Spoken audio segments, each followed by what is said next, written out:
Now to the shutdown standoff as the president blames the Democrats, tweeting, "I am all alone, poor me, in the White House, waiting for the Democrats to come back and make a deal on desperately needed border security.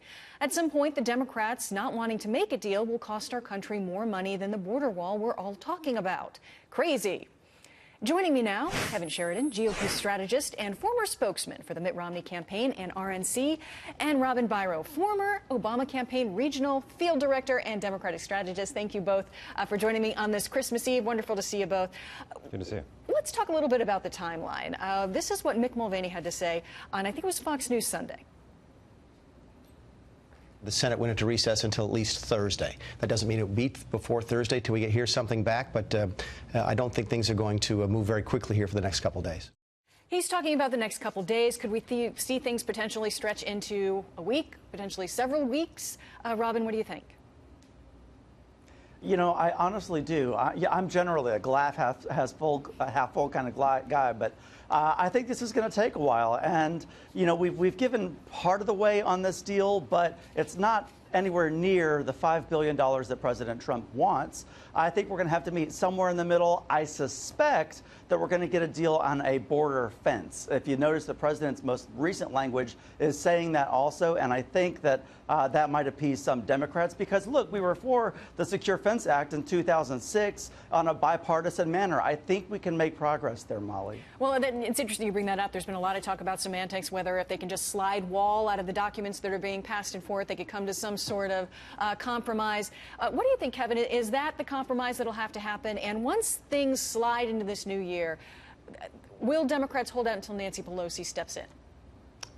Yeah, we're not going to have any negotiations, any real negotiations, I think, until she's sworn in on January 3rd and she can, you know, get the approval of the new members that she's got in her caucus that are very obviously left-leaning and are not going to allow her to do any negotiating with the White House on this whatsoever. At some point, though, she's going to have to stand up to her base and say, look, we can't shut the government down indefinitely forever for what we're talking about here is just a few $1 billion.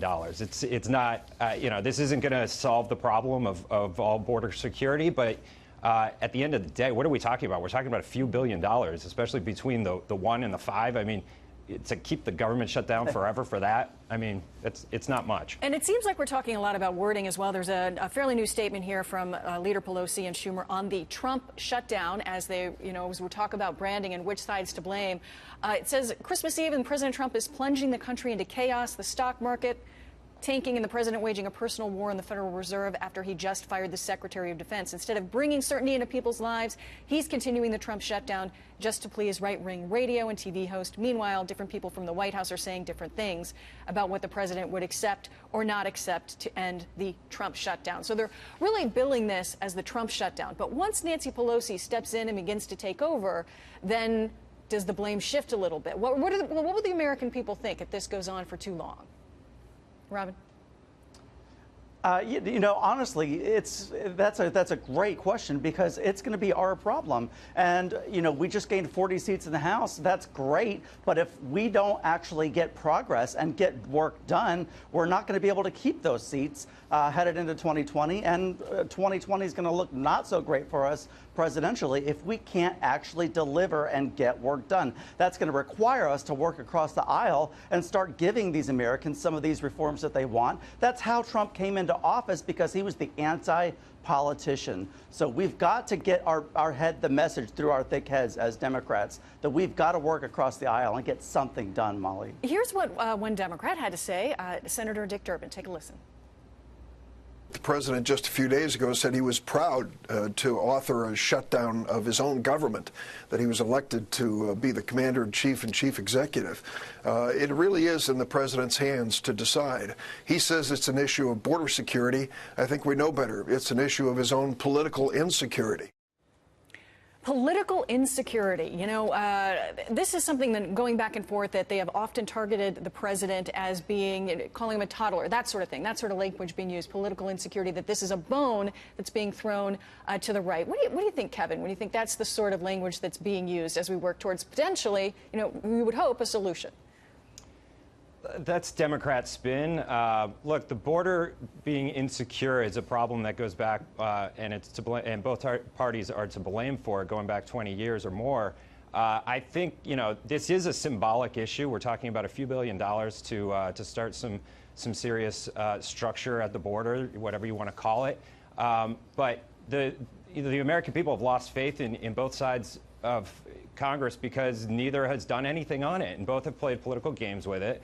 I would argue that there was a real shot in 2005 when Democrats were supporting border security, for instance, to get a real compromise done on it, and they bailed on it, and they took the issue and they thought it was good politics, and they've run on it ever since. And to some extent, they've continued to win on it until 2016, when President Trump brought the issue up, or then candidate Trump brought the issue to the American people and actually won on it when nobody thought it was possible. So now it's a mainstream Republican issue. But look, we're going to have to get security at the border. There's a reason why there's 15, 20 million people in this country illegally. They got here somehow, and some of it's coming over the border. You need to stop that border. You got to stop the drugs. You've got to stop the smuggling. Yeah. The shutdown we'll be watching certainly in the coming days, potentially into the week following, and who knows how long, really. But that border issue we'll be watching for a much longer time, I have a feeling. Kevin Sheridan, Robin Byro, thanks so much for joining us. Merry Christmas.